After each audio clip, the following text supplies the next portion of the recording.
My guest tonight is Mark Hackard. Mark is an independent foreign policy analyst. He earned a BA in Russian language from Georgetown University and an MA in Russian, Eastern European, and Eurasian Studies from Stanford University. He studies the intersection of political culture, religion, strategic issues, which he approaches from a traditional conservative position.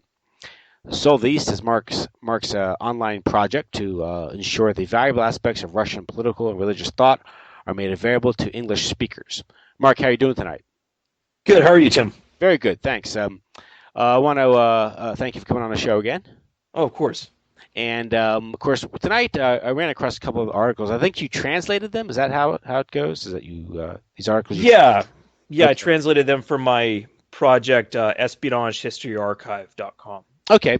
So the two articles, I think they blend together quite nicely. They cover the topic more or less. I wanted the infiltration use of religion and perhaps other non-government organizations by intelligence agencies, particularly the Western intelligence agencies. That tends to be their MO in this. Right. And one article was Scientology and the CIA, and well, the other one is Malta, Masonry, and the CIA. So let's start off with the Scientology and the CIA. Scientology, what is its ties to the intelligence agency, to the intelligence agencies, and how has it been used in the past? Well, we do know from various sources that Scientology has indeed cooperated with the Central Intelligence Agency in gathering intelligence. If you look at Scientology's sort of modus operandi and what they do, just as far as the auditing sessions, and other methods of gathering information, they're all about collecting intelligence. Um, so Scientology then would be because they're an international organization, they pose as a religion.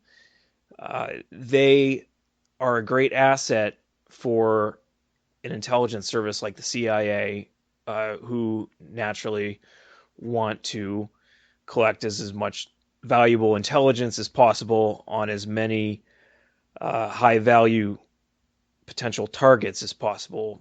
Intelligence targets being individuals or organizations, businesses, their assets, all that stuff matters.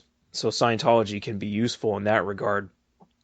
And the article that I translated, Scientology and the CIA, is it was originally a lecture by a researcher whose name is Alexander Dvorkin, who's a Russian researcher at an Orthodox university in Russia, St. Tikhon's, and he makes a good case for Scientology being sort of a operational asset of the CIA worldwide.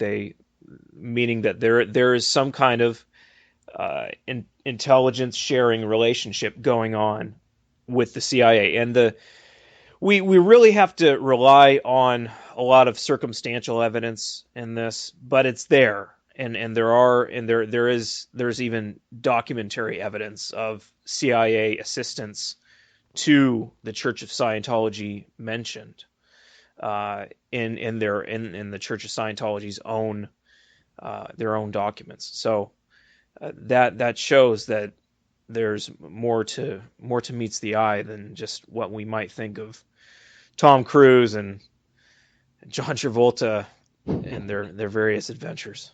Yeah. Of course, its founder, L. Ron Hubbard, he came out of Office of Naval Intelligence, correct? Yes, L. Ron Hubbard did come out of naval intelligence, and it is unclear what he exactly did in the war. Uh, Supposedly, as Dworkin points out, Hubbard was a just a minor clerk and was mostly working on censoring correspondence. So he was of naval personnel during the war. So he was, and by that claim, he was a desk jockey. But of course, the Church of Scientology loves to play it up and say that he was a super secret agent man who helped save countless lives in Bhutan and elsewhere, doing daring missions. But it's not very clear what exactly Hubbard was up to. We do know, aside from his intelligence career, that he was very much into the occult, and that he was a member of the OTO in Pasadena, California during the 1940s. The lodge there run by Jack Parsons, who functioned basically as Aleister Crowley's deputy for the West Coast of the United States.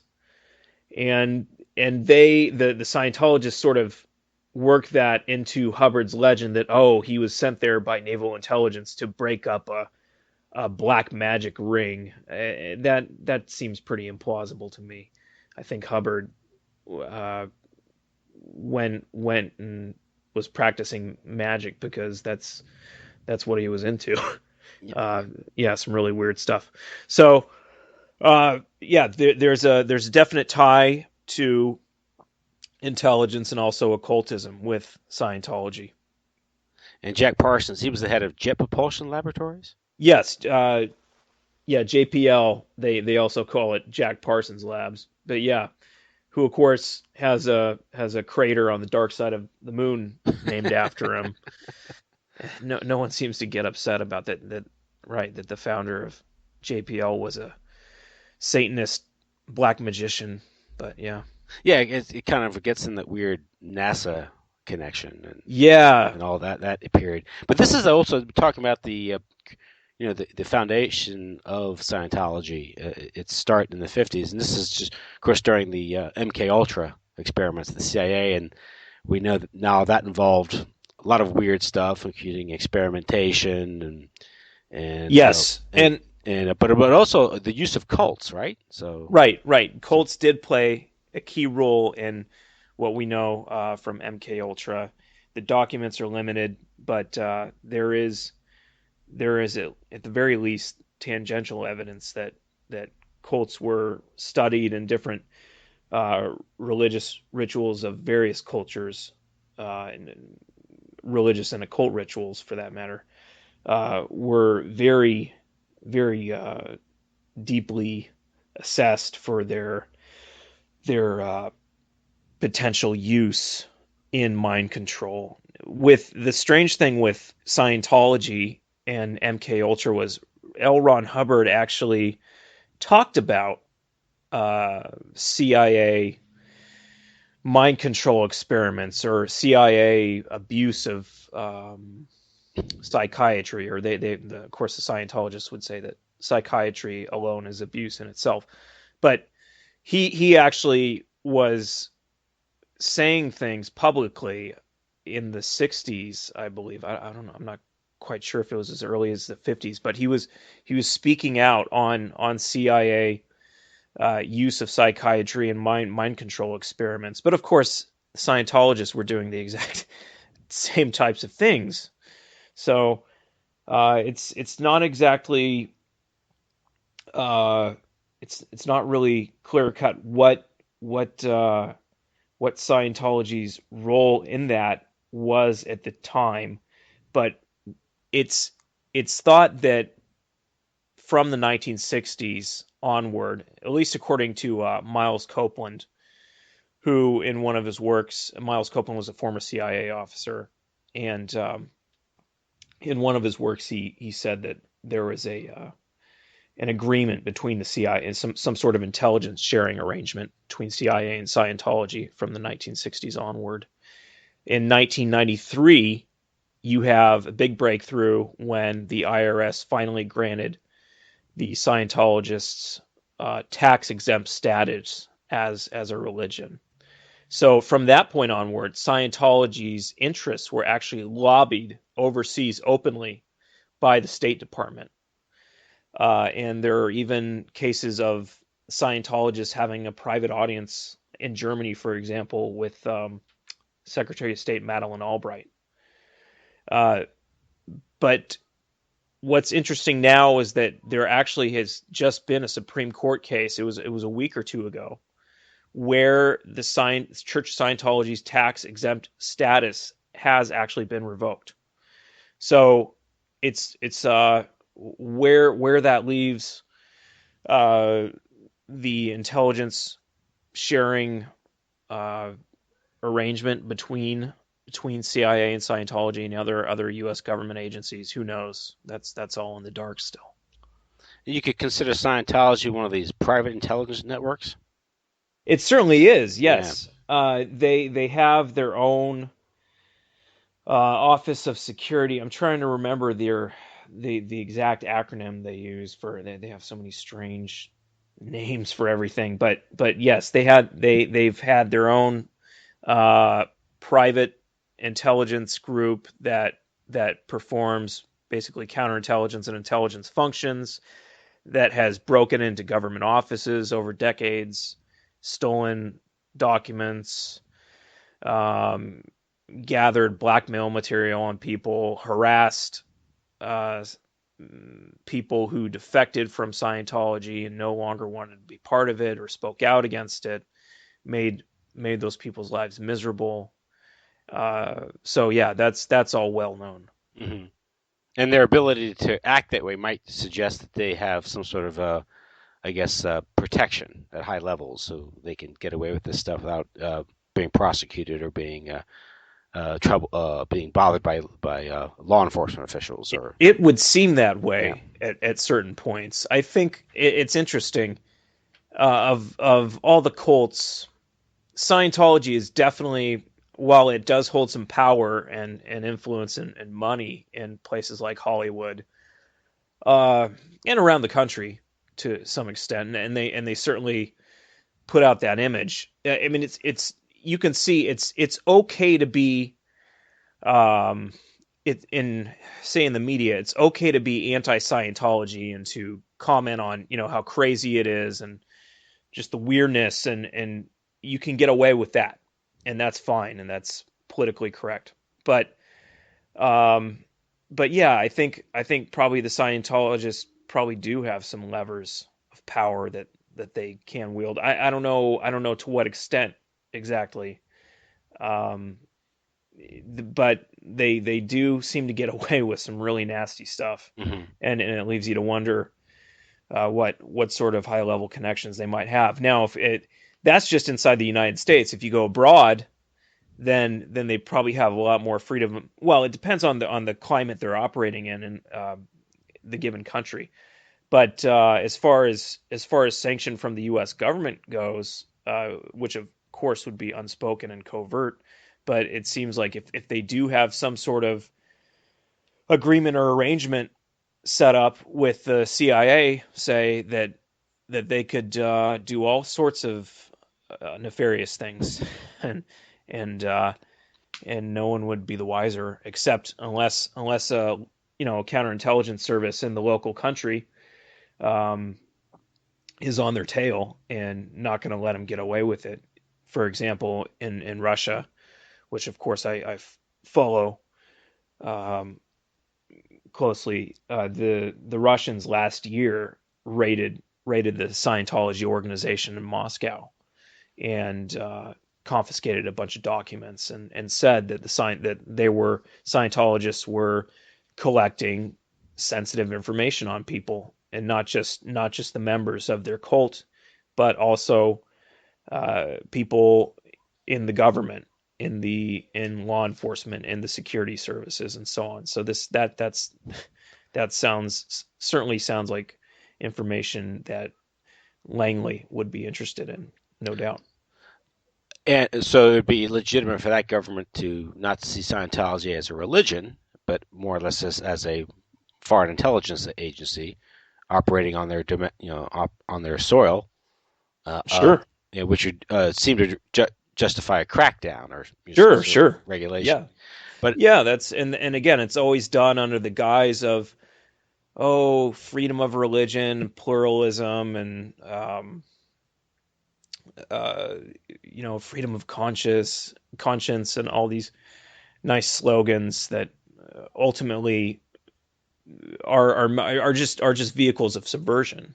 Is what it's ultimately about. That's all. Those are just meant to open the door for all these really nasty forces that can tear apart a society and a culture and degrade it, and that's the goal. So it has a sort of that's sort of a Freemasonic approach. Absolutely, Yeah. that's where it derives, and so the that really is the history of it. Is that um, Freemasonry has always advocated the so-called the entire separation of church and state, secularism, and so on. Uh, and because when you have that very clear division of those two domains, then religion is relegated to the side, and new forms of religion can come in and take over. New whether those be cults or uh, other whatever the people in charge of the state want to set up or promote. So that's a classic strategy of divide and conquer, and it's known as pluralism. The Western concept of pluralism leads ultimately to a society where Scientologists thrive, Hmm. and other cults or other or the mega church uh, enterprises that rake in billions and are all about the prosperity gospel or this really fake plastic so-called spirituality or whatever. Yeah. And of course, they can be vehicles for money laundering and Yes. yeah. Yes. Absolutely. And there was the case. I mean, there's lots of cases of these preachers involved with all sorts of illegal activities if they're not compromised sexually or financially. But yeah, money laundering is a very is a very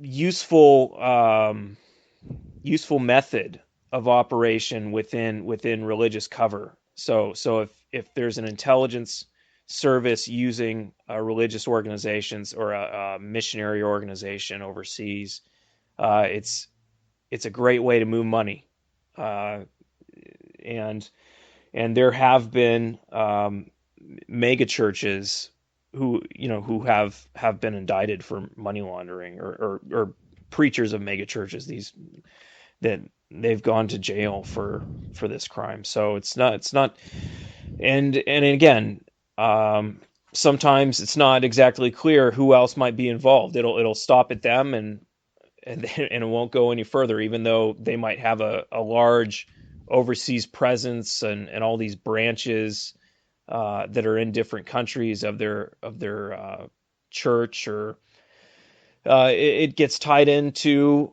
intelligence a lot of the time. It's very sort of the dark side of what you would not normally look at as something tied to spying. Hmm. Yeah.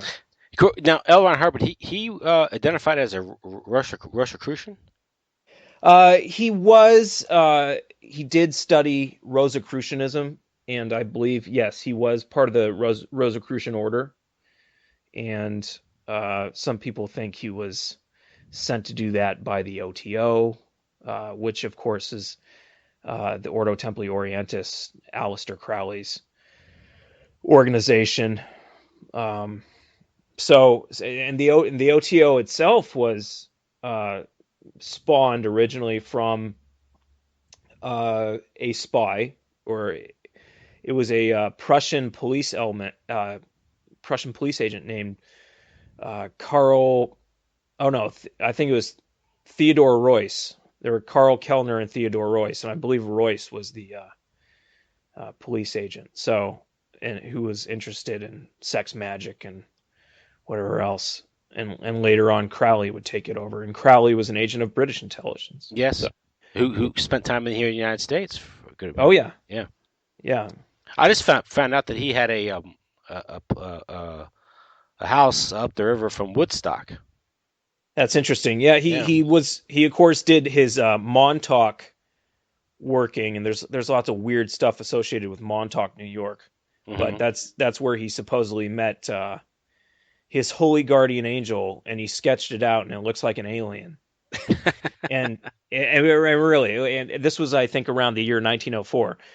It looks, or maybe it was a little bit later, but it looks like an alien, like a gray alien, although its eyes are smaller. And so it's very strange how that ties into the UFO, that would eventually tie into the UFO mythology. Um, so again, you have those threads of Yeah. intelligence, various esoteric phenomena, and the occult, and all sorts of other modern myths. Yeah. Well, that gets them like the story of the nine. And Yes, the not right, it's and yeah, yeah, Andrei Puharich yeah. at the where is it, a farmhouse in These elite, rural New York? Yeah, the, nine elite yeah. families.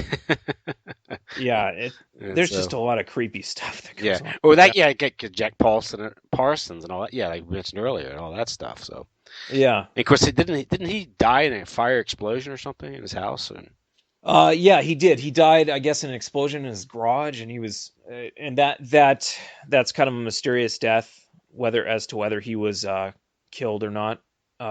He was doing, he was passing secrets, technological secrets, on to Israel's Mossad, for one thing. So that's interesting. yeah, yeah. So that was, that was another extracurricular activity of his. Yeah. So that's so, but so we have the manipulation or the use of Scientology. Now, again, there's some question whether does Scientology use the CIA or does the CIA use Scientology? Right, right. You have I part in your article. You bring that up. Yeah, yeah, right. And Miles Copeland cites a case where they sent an officer, I believe, to infiltrate the Church of Scientology, and the officer ended up getting really into it and decided, that this is great, and so he would ask for money for operational expenses and then spend it on auditing and going up the levels, so he could become a, what do they call it, an operating thetan. And yeah, I think it goes to level 8. So spending CIA, spending tax dollars, uh, getting clear, and he basically went native with the Scientologists, and so Dvorkin kind of asked the question, yeah, so who is using whom here? That's a legitimate question. I think ultimately that the CIA has a lot more power than the Scientologists, and that that they are using the Church of Scientology to their ends. Now, that doesn't, what we know about the CIA. If you look into the background of the CIA, you'll see that Skull and Bones is involved, and Freemasonry, of course, and all this other strange stuff. So who really runs the CIA? That's also kind of an open question. If you get into some of the activities that have been uh, really exposed in various scandals, like the Franklin cover-up, um, then you'll notice that William Casey, for example, was involved, was a Wall Street lawyer, and had a he had a weird, he had, according to Henry Vincent, the DC Madam, who wrote a Mhm. book with Nick Bryant. William Casey, CIA director, was one of his clients, and was wanted boys for sexual favors. So, and wanted Vincent, who ran the escort service, to supply, or at least, at the very least, the CIA assets who were running the ring wanted Vincent to supply these high level clients like Casey with Mhm. underage boys, and which is just, and that the pedophile stuff ties into cults as well. If you can look at the Finders, another religious cult that was run, supposed, by all accounts, it had a connection to CIA, and that is actually documented in U.S. Customs agents' documents that they wrote back in the 80s. when this around the same time as events like the Franklin cover up. So Yeah, the investigation was officially shut down for reasons of national security. right, Yeah, right. that's I think Ted Gunderson is going to talk a lot Yeah, about that. Gunners. Yeah, Right, right. And Gunderson's a weird.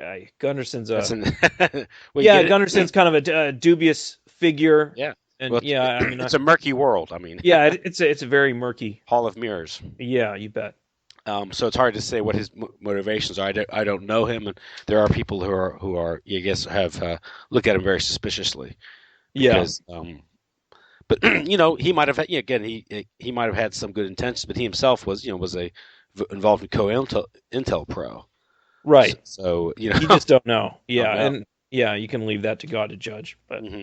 yeah, And of course you have the False Memories uh, Foundation, which was founded by right, by a bunch of right. spooks. Bunch of people connected to intelligence, and also people connected to things like NAMBLA and advocating for the legalization of pedophilia, and so right, that stuff just can't be trusted. Yeah. And another thing is the use of human trafficking, pedophilia, you know, sex slaves. These things are part of a blackmail Yes, operation. that all ties into, unfortunately, that all ties into intelligence operations, Yeah. and it's used for compromising targets.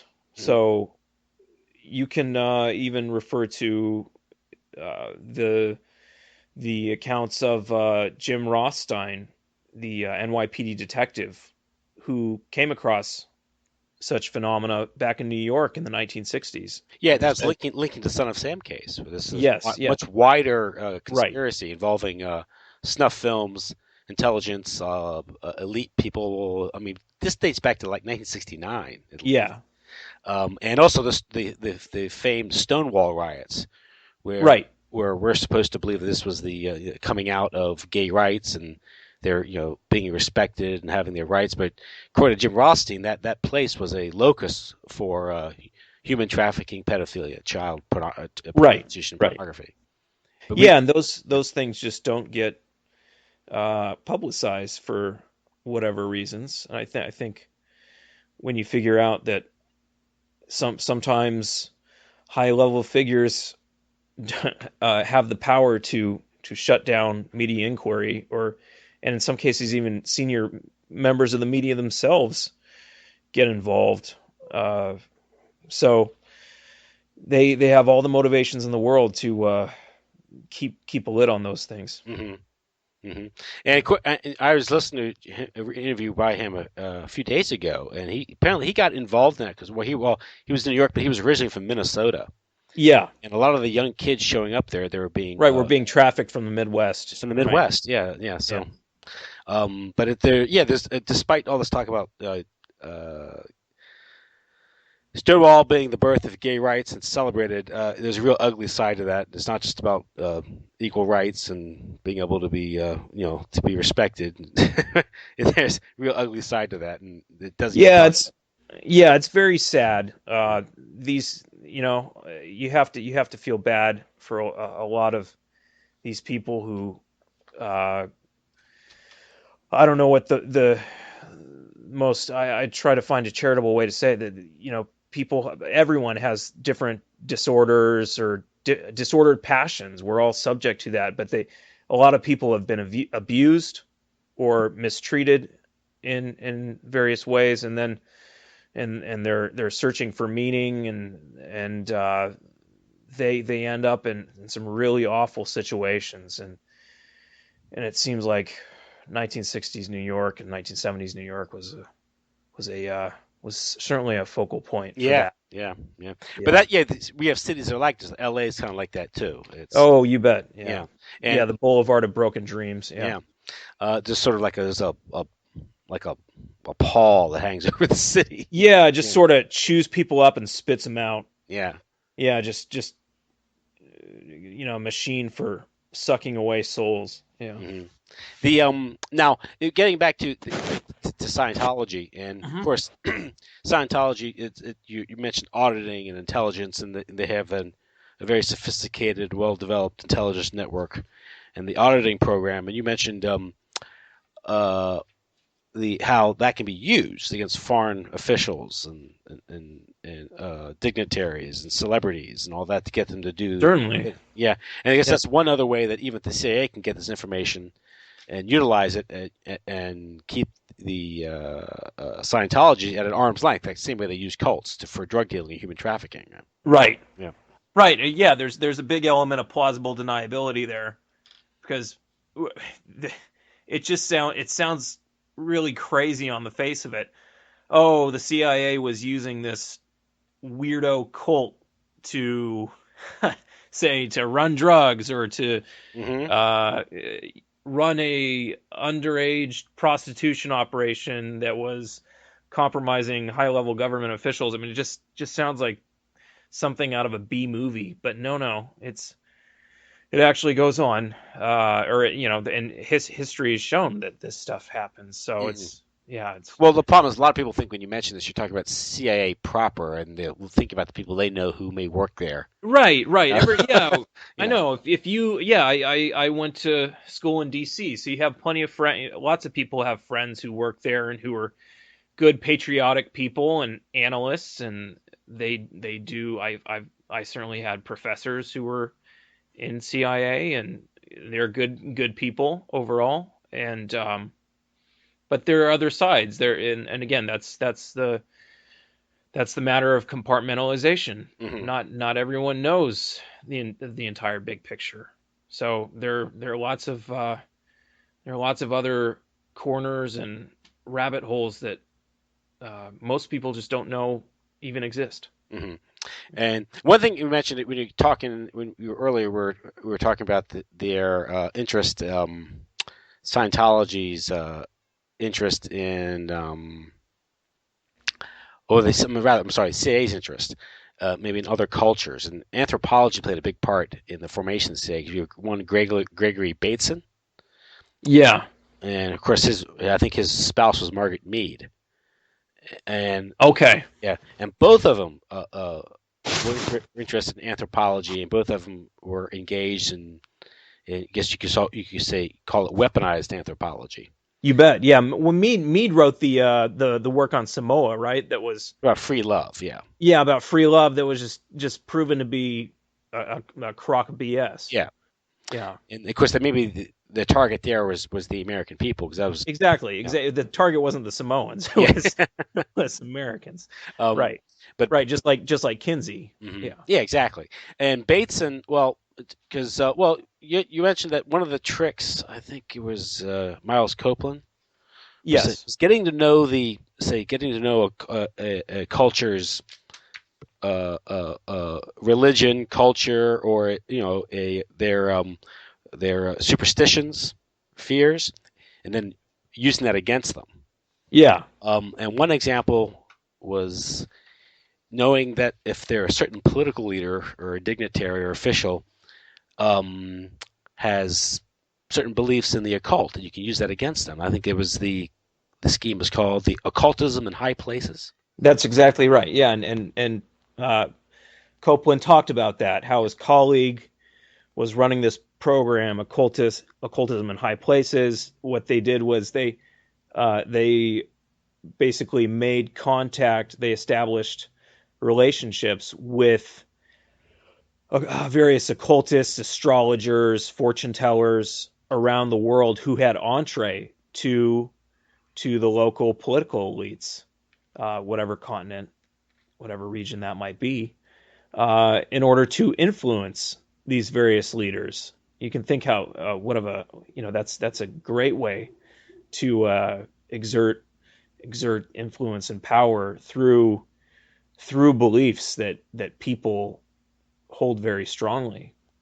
So his famous example that he gives is Kwame Nkrumah, the leader of Ghana, was actually overthrown in a coup when he was convinced by his fortune teller to or his astrologer to go take a trip to China. I'm sure the CIA told him, all right, tell him that he's going to meet with great success in China or what, something like that.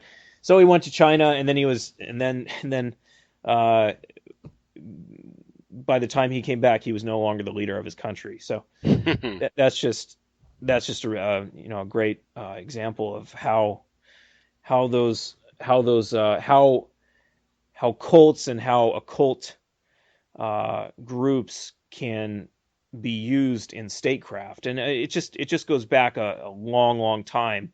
Sir Francis Walsingham, who was considered the founder of MI5, basically British counterintelligence, uh, used supposedly is said to have used witches for intelligence gathering, and even it's said that that they conjured up a storm to sink the Spanish Armada in 1588. So this stuff just goes, and of course you have the case of John Dee, but it goes back a very long way, or just even with religious cover. I mean, the Vatican has operated the world's longest running spy agency, essentially, through their diplomacy. So And oh, no, well, what do we make of Reagan's supposed interest in astrology? right, Remember that? right. Reagan had a deep and abiding interest in astrology, and he was also an enthusiastic reader of Manly Palmer Hall, who was a very high level occultist in the United States. Um, so yes, what do we make of that? Yeah. It certainly informed Reagan's worldview, and he even talked about it. He even gave examples of he recounted this one myth of the American founding where this guy in a black robe comes and gives some kind of prophetic proclamation to the founding fathers, and then disappears, and that was at a pivotal moment in the American Revolution, and that came straight from Manly Palmer Hall. Hmm. So So, but now, again, what we're talking about here is whether the use of Scientology. Again, you can have, if there's a crackdown on Scientology in Russia, and their offices are stormed, and maybe they're expelled from the country, and in the West it can be played as Russia being authoritarian and not respecting religious freedom. The same thing goes with other groups as well, feminist, gay right organization, things like that. But the history of manipulating religion, I mean, you have early 1900s, you had the Yale Divinity School in yeah, China, working with the Union Theological Seminary, I think. that sounds about right. Yeah, Yeah, and of course, uh, the Yale Divinity School was, they had missionary work, and they had hospitals, and they did all the charity stuff. But at the same time, they were linked to the Anglo-American establishment. They were interested in weakening Sun Yat-sen, who was a right. Chinese nationalist, and they were leaving China vulnerable to further exploitation by Anglo-American financial interest. Yeah, surprise. Yeah, So that's an old model there. When the CIA itself started, from the get-go, it started manipulating religion. I think the church committee hearings talked about this in the 70s. I think it said, one of the reports said, the CIA paid salaries, bonuses, and expenses to the religious personnel, or helped or to fund projects run by them. Most of the individuals were used for covert action purposes. Several were involved in large covert action projects in the mid-60s, which were directed at competing with communism in the Third World. that sounds, yes, that's right, and that was at the same time as the rise, of course, of liberation theology, which American conservatives or neocons would pin on the KGB, but I think matters are a lot more complex Well, than that. it wasn't this that the Catholics the Catholics down there, particularly in Latin America, weren't very fond of the CIA and United Fruit, and they had seen firsthand what was going on in Guatemala, and so they Right. weren't good recruits. Or the Protestant, the evangelicals were good recruits. One thing they really liked the money, and Yeah. they could recruit it. They could be called into the anti-communist crusade. Oh yeah. Yeah. Yeah. At the same time, I do believe that liberation theology was actually funded through the big foundations, through Ford Foundation, Rockefeller. Uh, I'm not quite sure which, Or but it's part of the dialectic, you think? yes, Yeah. I do think that's part of a dialectic. Well, Right. Marxism, Marx, right? And you can look at Marxism from the beginning. Yeah. That was the purpose. If you Marx had look, angles. right, right, and who funded the Bolshevik Revolution in Russia, and how that was brought about, which we have discussed before, I think, in our previous. Yeah, the Wall Street Yeah. to weaken Russia because Right. Russia was outside the Anglo-American sphere. It was still a Christian nation, which probably attracted the interest of some of the Jewish financial interest in England and Wall Street. So Yeah, yeah, and it was a right. It was a Christian monarchy, and it was not under the power of the what I like to call the Bankster International. yeah, yeah. But again, we have this example of constant utilization of religion. We have this organization, the Summer Institute of Linguistics, Hmm. that was utilized. They worked with the Wycliffe Bible translators. Oh, well, that's curious. Yeah, Yeah, that and sounds about right. of course, Now, that SIL, Summer Institute of Linguistics, surprisingly, is also was accused of drug trafficking, human trafficking, smuggling emeralds, uranium, and waging germ warfare. surprise. Now, where was Sumner Institute of Linguistics? It's Where was primarily that? active in Latin America. Okay, Yeah, yep, but getting that outside religion, you have the cultural, the NGO cultural agenda, and I mean, in the 50s and 60s, U.S. establishment, the CIA was very keen in pushing religious and Western values on traditional cultures. Feminism and now, of course, gay rights is not being promoted. But right, right. That's just a step in the same yeah, direction. but it's a way to disrupt. This goes back to the Freemasonic model, right? You disrupt these cultures, and Yeah, it's a strategy of chaos. yeah, And with under the banner of freedom. right, right. It's always and like Dostoevsky, his theorist of revolution, Shigalov, said, in order to achieve perfect, or in order to have, I start out with perfect freedom, that's my goal, and then it ends. And but in order to achieve that, I need to have total despotism, Hmm. complete enslavement, total control. So that's the dialectic. That's how it works. Um, And even Marx talked about imposing this horrible regime, but the end would be what the withering away of right, the the state state. would just wither away, and right, and not coincidentally, I think it it exactly coincides with the dream of libertarians. It's the final state, the end goal of both communists and libertarians is that stateless uh, paradise type environment where every man can uh, how did Marx phrase it, that he'll go fishing in the morning, and he'll build a house or whatever in the Yeah. afternoon, or whatever. Now, Yeah. libertarians might grimace at that, but we're talking about dialectics here, um, and they can be very tricky. You can be led to something. Uh, you can be led to some horrible destination, believing you're doing something quite different. Yes. Yeah, and uh, Right, and that all comes from the logic of the ideals themselves, and mhm. where they take you. It's a very treacherous road. And you can destroy if you destroy tradition, local communities, you destroy the say the corporate bodies that individuals rely upon because in the meantime, uh, everyone becomes atomized, and we're seeing that in American culture today with the Yeah. creation of suburbia and Oh, of materialism. course. Sure. And it might have liberated us from the urban enclaves that we lived in, but where did it leave us? Right, Right. It left us alone, and to be right. manipulated.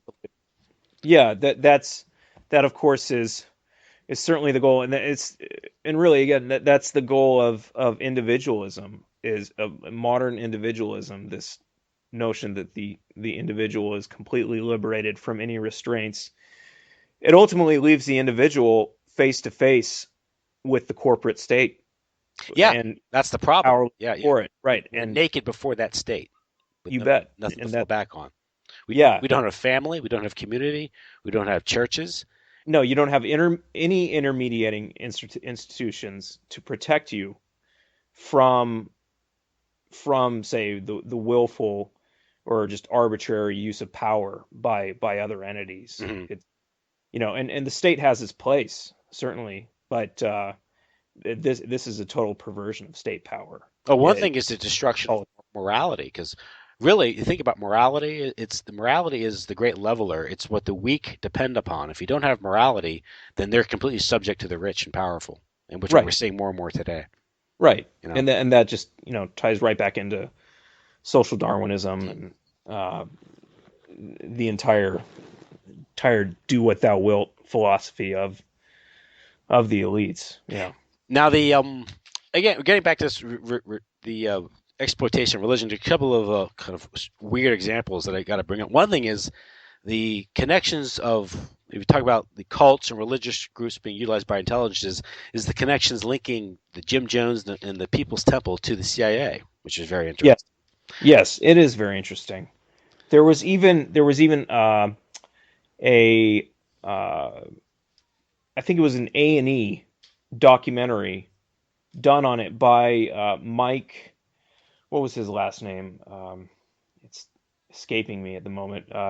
He's a famous television journalist. Mike. Oh, well, anyway, Was that sorry. 60 Minutes? Yeah, Yeah, was it Mike Mike? Wallace. Yeah, Mike Wallace. Okay, Yeah, yeah. right. Thank you. Mike Wallace had a documentary, and you can still find snippets of it on YouTube if you want to look at it. Had this documentary that laid out several CIA connections Hmm. to Jonestown, starting with Jim Jones going down to Brazil and being there at the same time as a man named or in the same place. He went down to Belo Horizonte along with a man named Dan Mitrione, who, He's quite a character. Yeah. yeah, who knew, and Dan Mitrione was a CIA officer who taught counterinsurgency, which can mean all sorts of nasty stuff, but taught counterinsurgency in Latin America during the 60s and would ultimately die. I think he was assassinated in Paraguay. But Mitrione was a CIA officer and had known Jones from Jones's childhood when Mitrione was a cop in Indiana. Jones was essentially his informant even back then. So I think that relationship continued all the way into Jones' adulthood, and so Jones's entire church may have been an intelligence project from almost from the get go. We don't, but there was just a lot of evidence of the amount of psychotropics present at Jonestown was incredible, and that it was a first rate medical facility that just had nothing, that didn't compare at all to the sheds and the other buildings, which was hard living to say the least. But all of a sudden they have this first class medical facility with all these top of the line mind control drugs. It's like, where do you get those? Uh, and also I believe that I think his name was Dwyer. Was it Bud Dwyer? There was another CIA official Jim who Dwyer. was, yeah, it was, or was it? I can't. I might have been Bud Dwyer. Mhm. But I might be mistaken.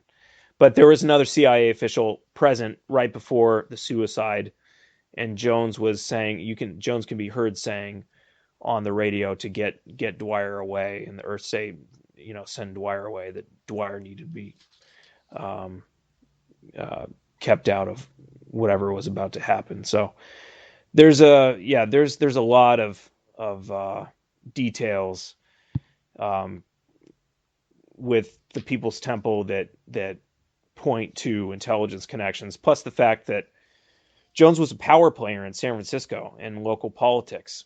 And shortly after the mass suicide in Guyana, uh, two high level local politicians in San Francisco happened to be assassinated, Harvey Milk and Mayor Moscone. So That's right. uh, supposedly by a crazy guy who used the Twinkie defense, but it's just very, very suspicious. He was a police officer with Yeah, former police yeah, officer, and um, I can't remember what his sentence was, but it seems like he got off. he got off real easy. He committed Yeah, suicide like 7 years later, yeah, supposedly. it's So, very, yeah, very, very sad. but yeah, Moscone had Jones could get out the vote, and he was rewarded with I think having a lot of his people take over. There was the housing uh, Yeah, the uh, housing commission. Yeah, commission and a lot of welfare agencies. So yep, it seemed like there was some sort of cleanup operation going on right after yeah, Jonestown. yeah, These guys are taken out. Uh, yeah. The yeah. same sorts of things happened right after the Kennedy assassination. Mhm. All of a sudden, lots of people tied to JFK or who might have known something about the plot just happened to die mysteriously or uh, in one way or another. So And some have it's tied Jonestown to this outfit called World Vision, which, of course, World Vision was the missionary organization that Mark David Chapman worked for, that's right. and also had ties to Hinckley, because John Hinckley, the would-be assassin of Ronald Reagan, his father was a board member of World Vision and a business Right. partner. Also, the head of Vanderbilt Energy. Yeah, Yeah, and and he a was, big Bush business partner or funder. and the of course, the was or well, there was reported once or twice when it happened. Bush's son Neil was scheduled to have dinner with Hinckley's brother the day or the day after the assassination attempt. That's right.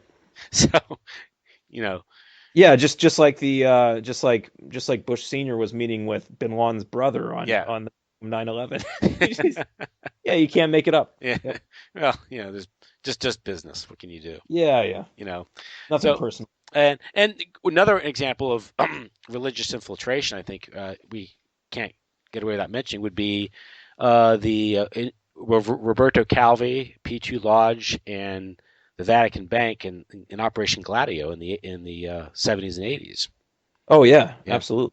and Yeah, that really ties in the threads of both major religions, occult groups, secret societies, intelligence agencies, and organized crime. and then what Yeah. happened was the Vatican Bank was being used as a conduit or money law operation for Roberto Calvi, who was working for a guy. Was it Lucia Gelli? Yeah, Yeah, was he working directly for Lucio Gelli? Because or Jelly was I think his name Jelly. Jelly was of course the head of P2 Lodge. yeah. Yeah. And so he had something over Calvi, and apparently it's like a billions of dollars, 1.8 billion went missing or something. It had something to do with drug money, and of course, when you're talking about mafia, drug money, you're talking intelligence, and the Vatican Bank was being used to funnel this stuff, and of course, I think it was Bishop Marcinkus Yes. who apparently owned like resorts in Bahamas or something. And, Right. Paul Marcinkus, yeah, former football player. Yeah. yeah, he came out of Chicago, right? Like the Yeah, and he was a bodyguard to I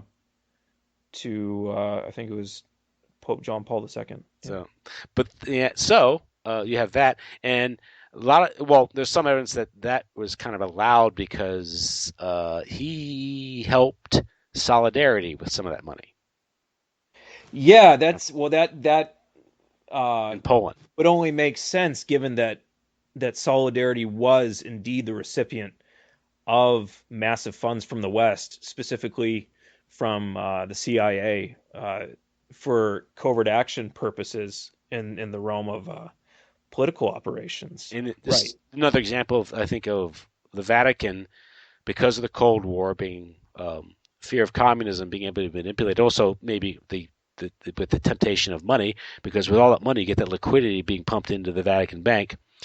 Oh And yeah. and so that was might have been the rationalization that maybe people had within the Vatican. Money always helps, right?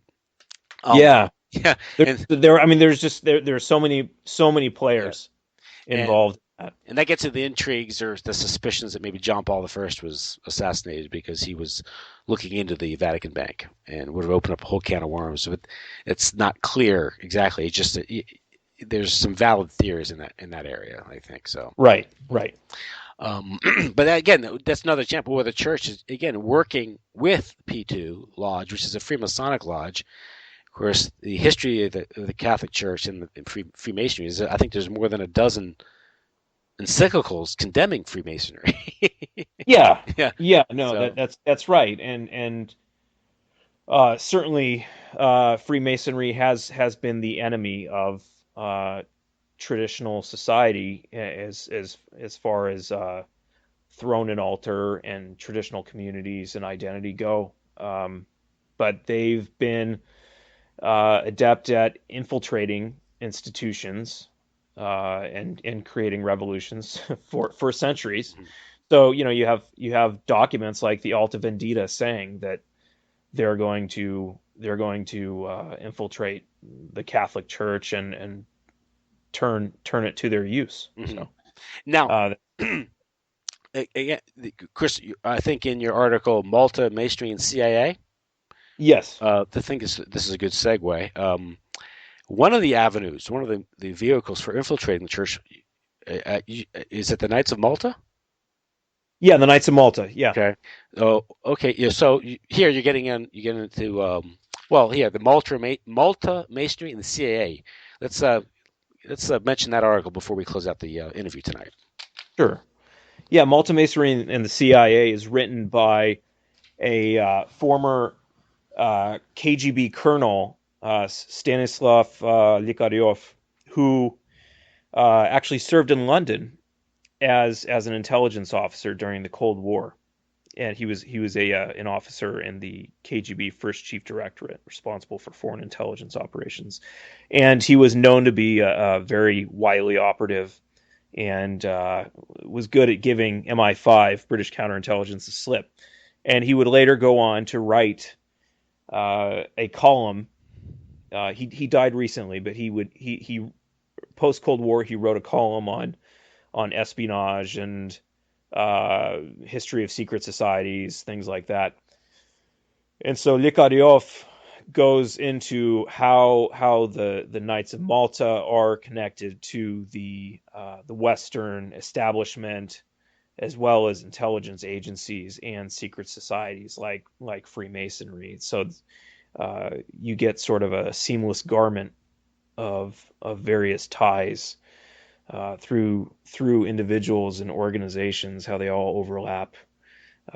Everyone from Alan Dulles to Reinhard Galen, people like that were uh, Knights of Malta. So, Yeah, well as being tied to Freemasonry. yeah. I think in the there's a second paragraph in the article, it goes in the Masonic intelligence complex. Yeah, I like that. yeah, he calls it yeah, Likaryov calls it the Masonic intelligence complex because so many, if you look at the history, so many back in the say even the earlier days of the CIA, so many of the leadership of CIA were in fact Freemasons. So that and again that goes back to the question, who's really directing whom? Yeah. Is the spy agency in charge of the cult, or is the cult in charge of the spy agency?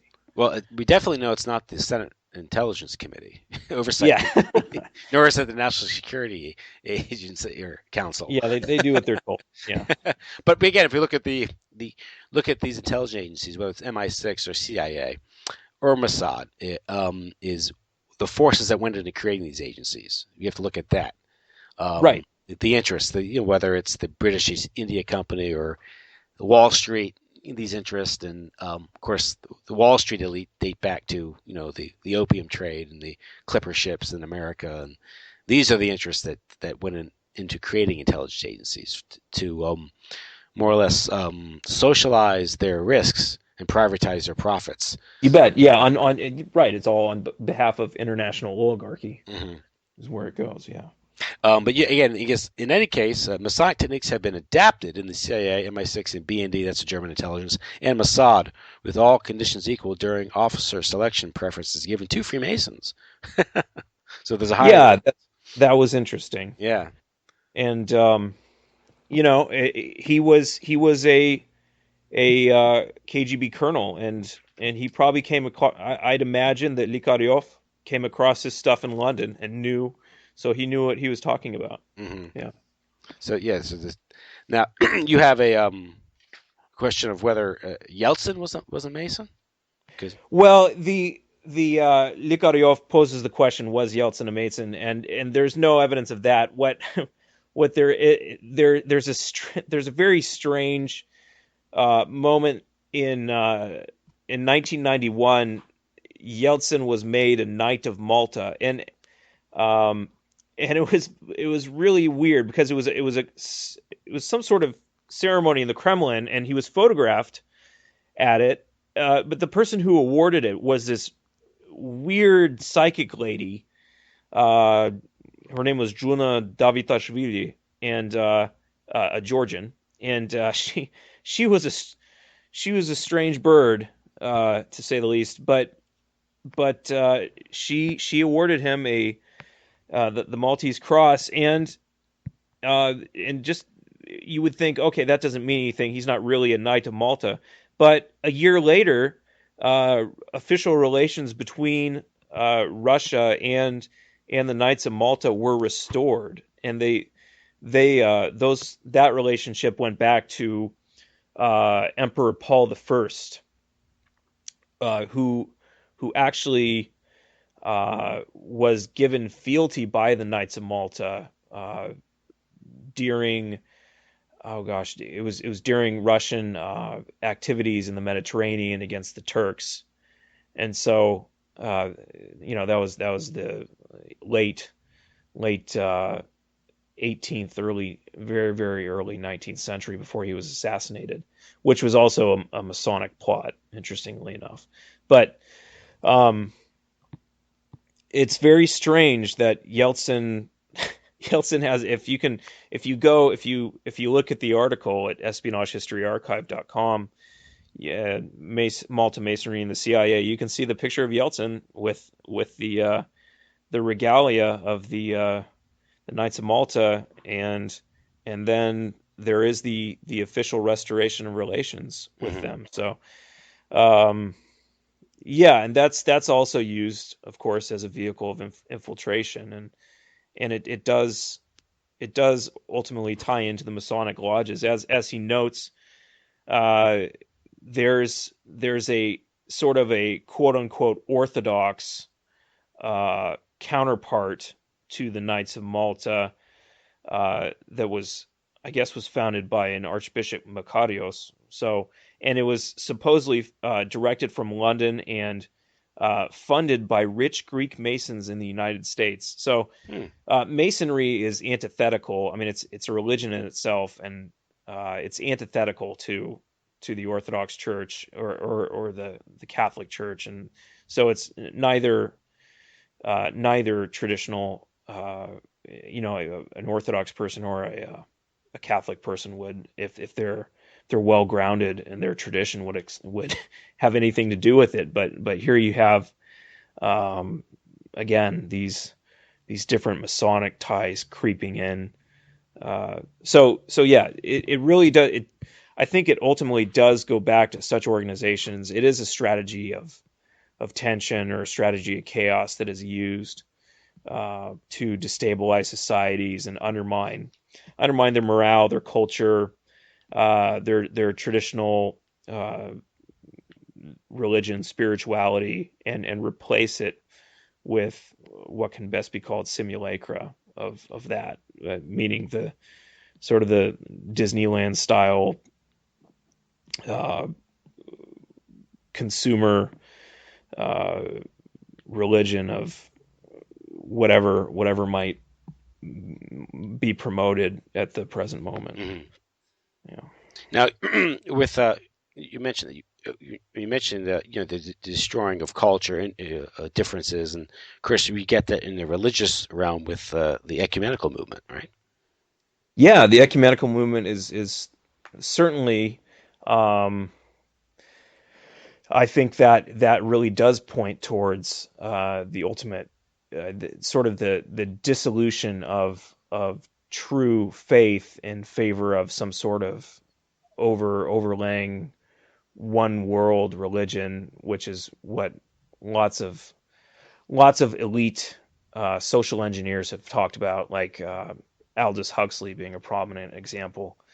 Um, but and this goes back a long, long way too. If you can look at the first World Parliament of Religions was held in Chicago on September 11th, 1983, or excuse me, September 11th, 1893, and that was sponsored by Freemasons and also by Theosophy, by the Theosophists.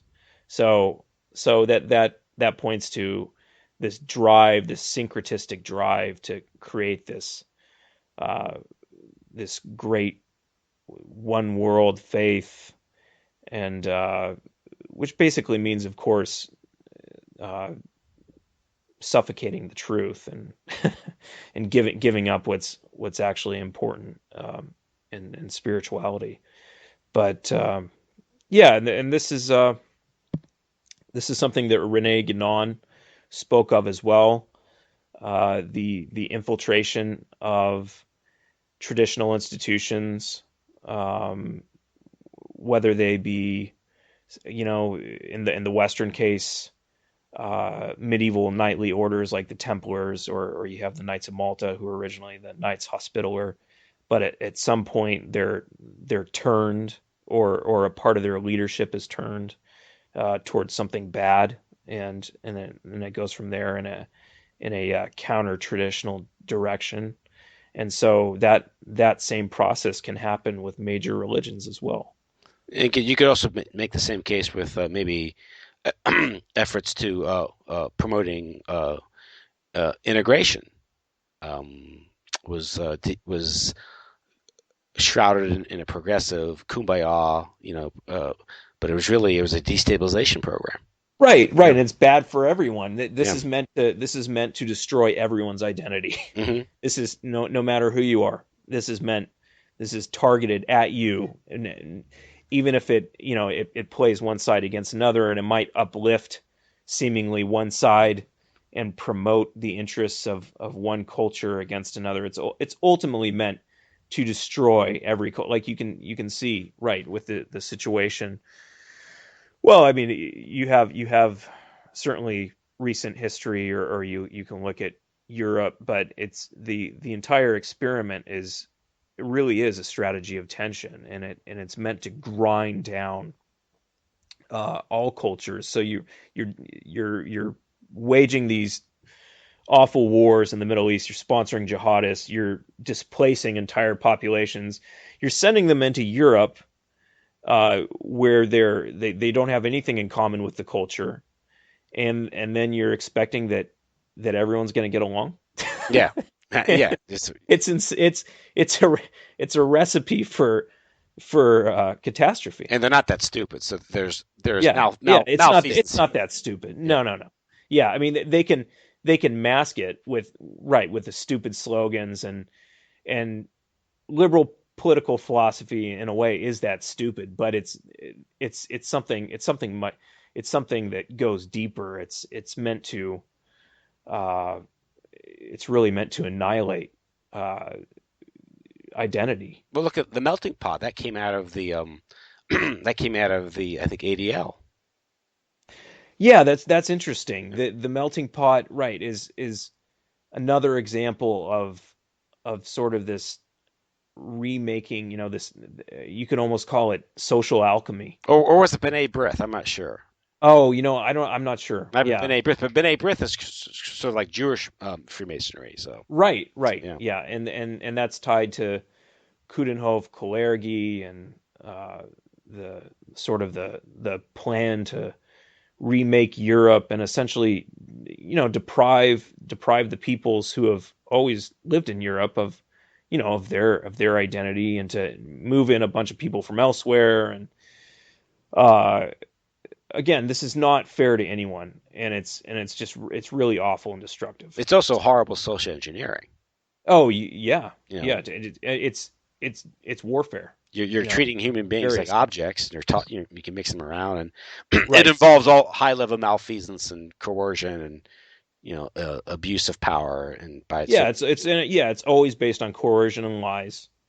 So, Yeah. but that's again, I think when we get back into originally we talked about CIA and Scientology and these secret societies, particularly Freemasonry, and that's what it's all about. So, Yeah, and this, I mean, this stuff is just keeps on rolling. You have a recent example is it was from last year was published in The Intercept, where a case in North Korea where this NGO, this supposed Christian NGO called evangelical Christian NGO called Humanitarian International Services Group, based out of Colorado, was actually conducting intelligence operations in North Korea on behalf of the Pentagon, and it was led by or it was initiated by this famous special forces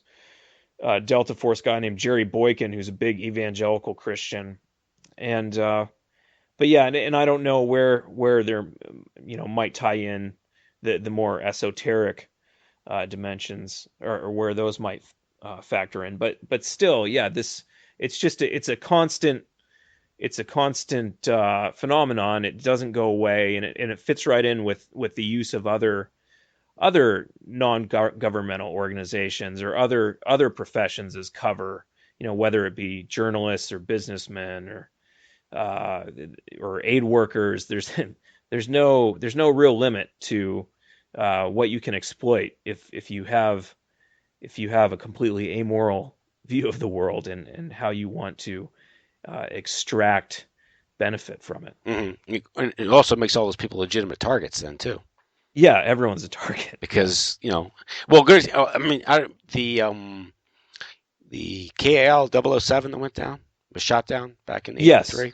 Yeah, 83. Yep. There's some reason to suspect that well, the airline itself has always been tied to intelligence agencies. Yeah, Korean Airlines. Yeah, was tied to U.S. intel, or at the no, I think it was the KCIA, Korean intelligence, Hmm. which if you want a good example of cults or religions operating under intelligence guidance, the Moon Unification Church, the Moonies, Oh are another yeah, example. and Uh, that factors into a lot of the Korean money, into a lot of the conservative activists Yes, yes, they in were the '80s. very, very active in the conservative movement during the '80s, Hmm. and they even they even owned the Washington Times. Hmm. Yeah, which interestingly enough brought forward the news of the Franklin scandal. I was kind of wondering, how why would a Mooney own paper, But then it was shut down. yeah, that was shut down for a while, but I Yeah, can't remember who it was sold to, but yeah, it was very strange. they did the callboy story in the White House Yes, exactly. The White House callboy ring. in Yep. June of '89, and then there was supposed Yeah. to be a follow-up investigation. I think was it Paul Rodriguez who was working that story, I think. I think that's the guy. Yeah. Yeah, and I think they ran it, then they let it go. They shut it down, and because when a story like that opens up so many can of worms. It's not just a sex thing. You're opening up Iran Contra, the abuse of the savings and loans that these banks are using Right. for money. You realize a lot of the mob and the money were raiding these banks, institutions, to fund all types of operations. And Oh yeah. if you do a thorough investigation, you get into everything. Yeah, and that's the same. And really, that's the same kind of stuff that goes on with these religious fronts, like World Vision is you are using it for money laundering and for cover for, say, paramilitary operations Hmm. or drug running or whatever might be the case. And So. yeah, if you destabilize a country or a region, you can do a lot down there once you destabilize, whether it's running drugs or Oh yeah. training terrorist terrorist organizations or death squads, things like Yeah, that. it's a So, black hole, yeah, right? it's a And great not arena for the fun and games division of the intelligence agencies. So yeah. and it creates business because it creates instability, which justifies the gun running and the drugs, Right, and it's just right, and ultimately more intervention and more calls for war, and we gotta save, we gotta democratize this country, and you know bring freedom there, which of course is a boon to the military industrial complex. Mhm. Just today there were the attacks in Belgium. Yes, You know, yes. I'm immediately thinking Gladio. If I would highly, yes, I would highly recommend to listeners that before they, I mean, yes, the direct executioners of the attacks do seem to be the Islamic State. But if you Goes back to NATO. exactly goes back to NATO. The Islamic State is run from Turkey. NATO I mean, country. the logistics are black and white. They Yeah. point right to it. But if listeners would, if they haven't, they should look into the history of Gladio and the fact that various false flag attacks were carried out through the course of the Cold War by right-wing paramilitaries on the orders of NATO intelligence services, and then blamed on the communists or the left or uh, factions like that in order to strengthen the state. That was for example, P2 Lodge, the Masonic lodge, ran Gladio in Italy. So uh, in Belgium, where the attacks happened today, there were various attacks carried out, and there were interestingly there were mass shootings in the Hmm. 1980s, Yeah. which were committed in supermarkets, and lots of innocent people died in those. At least I'm not quite sure if it was in the dozens, but it was some number of innocents were murdered by these right wing paramilitaries that were acting on the orders of the intelligence services, Hmm. and then of course it was blamed on the left or whoever in order to sort of build that strategy of tension. Well, even with Bader Meinhof, there's some question about what they Yeah, were. I mean, yeah, they died in police custody, and right. and again, these groups can be manipulated. They can be assets. You can, Oh, yes, yes. I mean, you can look at the example of the Red Brigades in Italy. yeah, The exact same story. or the people that attacked the World Trade Center in 1993. Yeah, yeah, because That the right, Ahmed Salam, I yeah, think was his name. yeah. Yeah, was told to uh, let the have the device be live, essentially. Hmm. I think was Oh yeah, he deliver a live bomb. That's when yeah, yeah. yeah, yeah. Right, by his FBI Handlers handlers. sting So operation. Yeah. yeah, So, yeah, well, pretty listen, Mark, I want to thank you for coming on the show. yeah. My voice is going now, Oh yeah, mine too. That's so fine. that's a good time to cut it off. I think you covered everything I wanted to cover with the two articles you had here. Again, it's Mark Hackard, Soul of the East. Yeah, souloftheeast.org and espionagehistoryarchive.com. Okay, great. Yeah, go there with the articles. Lot there to read about and chew on. And good night. All right. Night, Tim. Thank you. Thanks.